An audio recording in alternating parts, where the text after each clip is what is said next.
So on page 51, you know what? I'm going to drop an Easter egg right away. This Easter egg is a callback to page 50, which is that intro page for Unit 3.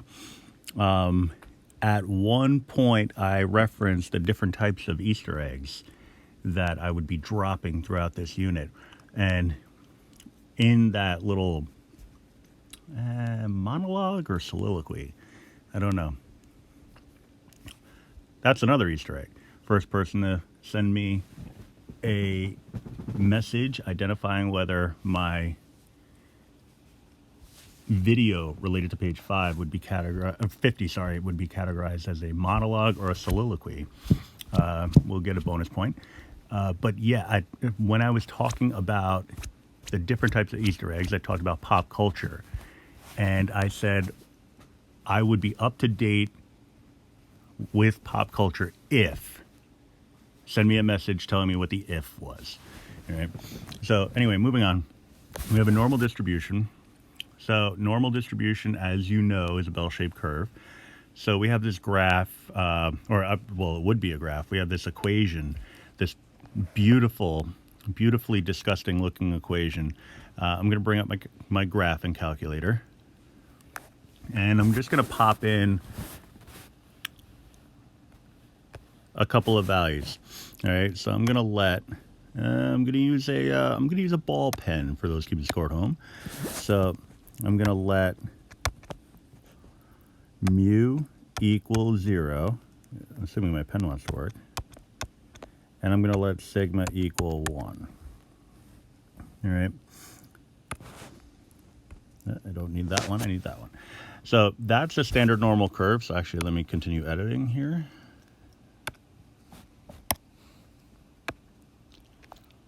SNC for standard normal curve. All right. So when I type this into my calculator, y equals, I'll get rid of this. That's for a different class. So alpha, you're using alpha y equals to bring up your fraction tool. It's going to be a kind of a mess here, but it won't be too terrible. Second ln to bring up e. I'm going to type it in as negative 0.5 parentheses. Instead of having a mu and a sigma, I'm going to plug in a 0 and a 1, which is just going to make that an x squared. So x, you don't actually need the parentheses. I'm just using it to kind of identify that as where the substitution is happening. Slash, I already typed the parentheses in.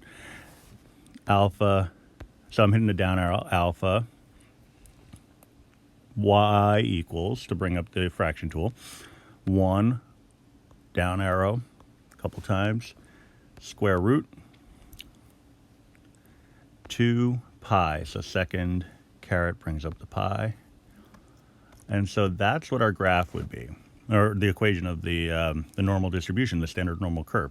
So I'm just going to hit graph. Now, as you know, hopefully from a little bit of experience, this calculator doesn't work in terms of the zoom functions the way your calculators would work. So you're just going to want to hit zoom 6. So in the top row of your calculator, there's a zoom key. Hit zoom, followed by number 6, which is zoom standard. I'm going to hit graph, and I'm going to get this, but I can just kind of pinch to edit. Now, one thing you can keep in mind, it looks like I have a stat graph on there.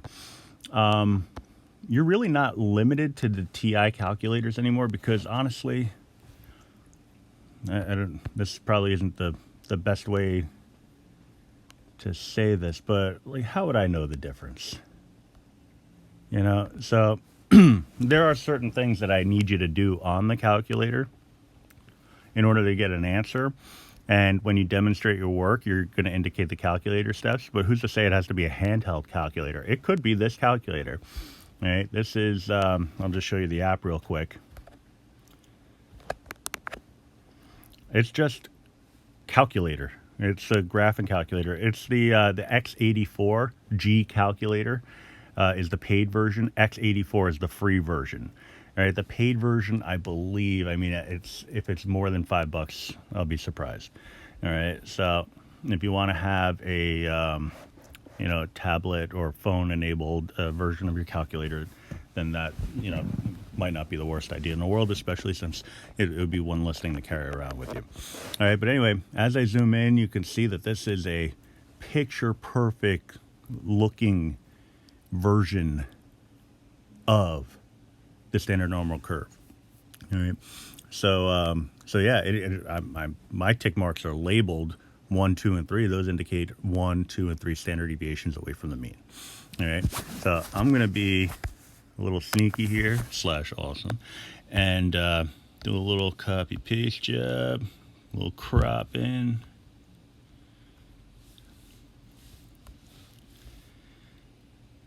Save to photos, and then I am going to go back into my editor, select the picture icon. Yeah, this app is a whole lot nicer than the other one in terms of editing files. It's just when I was teaching it in class, teaching using the iPad in class, I couldn't display using this app while also teaching, so that's why I stayed away from it. All right, so that's our nice looking standard normal curve. The empirical rule still applies. All right, so a little typo here. The recall empirical rule, there should be a little space there. So horizontal axis measured in terms of z-scores, then a little space. When you're attempting to find a probability of z-score, you're in fact looking for the area to the left of the z-score in the standard normal curve, a little space, and then recall our empirical rule. And then after so, there should also be a little space. So I'll take that as 3 separate typos for somebody. So what we're looking for is the area between the z-scores of 0 and 1.5, area where z is greater than -3, and so on. So what I'm going to do is I'm just going to draw a rough sketch, and by rough sketch I mean I'm going to paste that diagram in repeatedly.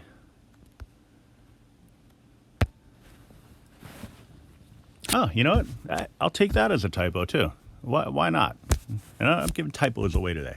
So here's one for somebody. Each one of these questions include the diagram so that we don't have to do the rough sketch. All right, so for now, obviously, you'll have to draw it, but that's, you're just paying it forward. Really, that's all you're doing.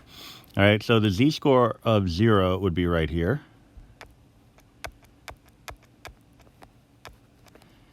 I need to recharge my pen at some point.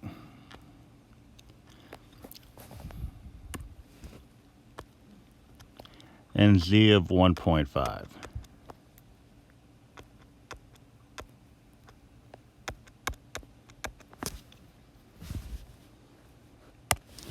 I can make that look nicer. I got a little lazy. I could have used the draw tool or the editor tool. But yeah, my pen is practically dead. For the next video, it'll be fully armed and operational battle station. That is an Easter egg. And again, I don't want to have to say this every single time, so I'm just going to say Easter egg, and you'll know that means that you can send me a message identifying the Easter egg and claim your your free bonus point. All right, so what we're looking for is the area or probability. Oh, it all comes together. Probability that z is between 0 and 1.5. All right, so we're using the Normalcdf function in our calculators, which is very, very straightforward. Min, max, mean, standard deviation. Now, the min and max values, those are z-scores. All right, so when I type this into my calculator, I go into my home screen, second mode. All right, so to get out of the functionality there. Normal CDF. I'm going to type in the 0, the 1.5, then the mean and the standard deviation, which in this case is 0 and 1. If you actually left those values out, it would assume those values anyway. So that's good news, because if you forget, then you're still going to be in pretty good shape. So second vars, Option 2 is where it is in mine. I believe it's the same for yours. Type in 0, comma 1.5, comma 0, comma 1. Hit enter, and we're looking at about 0.433. Oop, I hit zoom.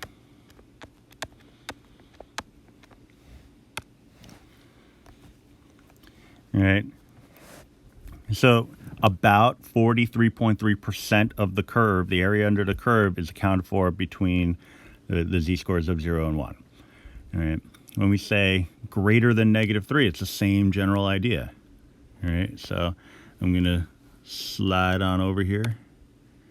I'm going to insert my graph.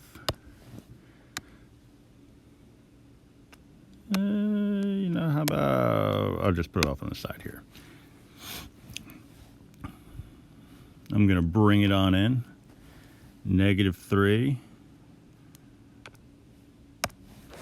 would be right about, yeah. So this would be damn near the entire curve, area under the curve, as it were.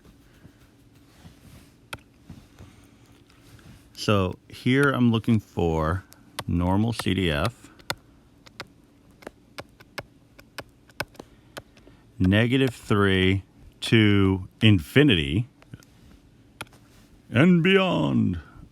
Easter egg. That's an easy one. 0, 1.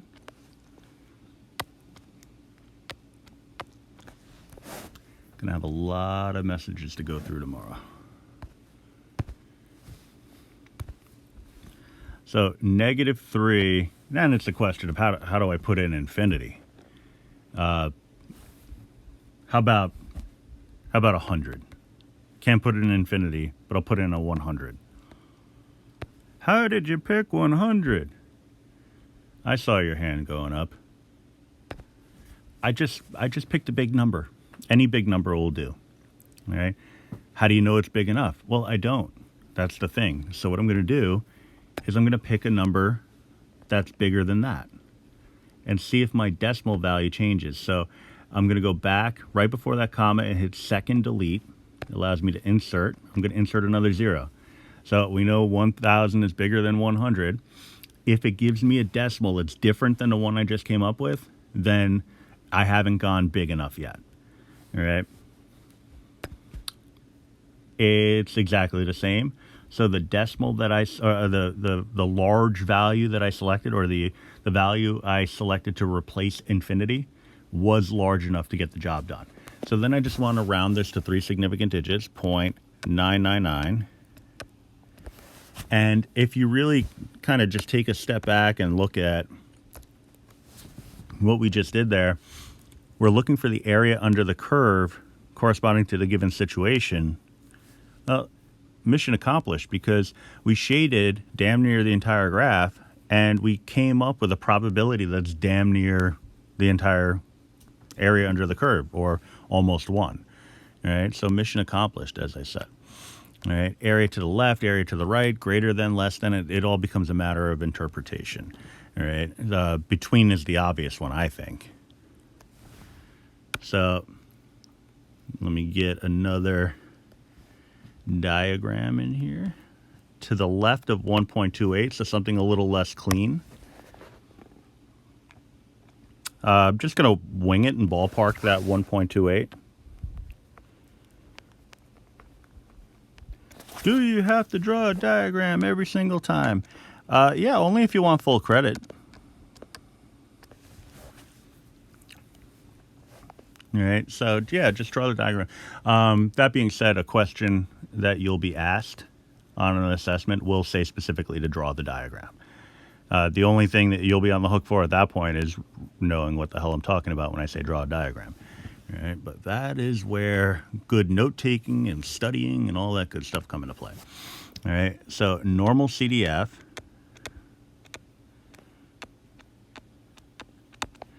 So this one would be going all the way out to negative infinity. If I were to go to the left, wherever, as far as I could, I'd be going out to negative infinity. and then I'd be capping it off as I work from left to right. So that's one thing I neglected to mention. All of these graphs you're reading as you go, we're filling up the area as you go from left to right. So, I mean, I don't know if I neglected to mention it. I at a minimum glossed over it. All right. So I'm going from negative infinity to 1.28 with a mean and standard deviation of 0 and 1. So just like the last one, okay, well, what's negative infinity? How about negative 20? Why didn't you use the negative 100 just like you used 100 before? That's my student asking a question voice. I'm just picking numbers, man. I don't know what to tell you. No, it's all good. It doesn't matter. Just choose something that you know is less than the 1.28. All right, you really can't go wrong because we gotta select a few values anyway. So I chose negative 20, and so maybe I don't want to go too crazy here. Maybe I just want it to be negative 21. Oops, I didn't hit insert. Second, delete insert. Same decimal. All right, so just double checking. Yeah, so we're looking at about, this would round to 0.900 if we're going to 3, right? In that case, you could actually just round it to 0.9, but I like to put the 00 just for consistency, number one, but also to indicate that it was something that was rounded to 3 significant digits. All right. To the right of 1.00,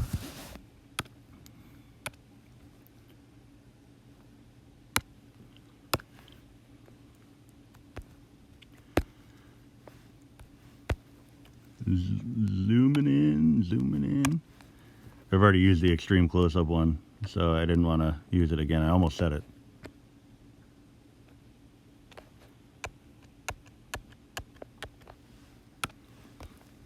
Uh, 1.00, so 1. This one you could actually do a couple of different ways, but we're going to use the same way we did it in number 2,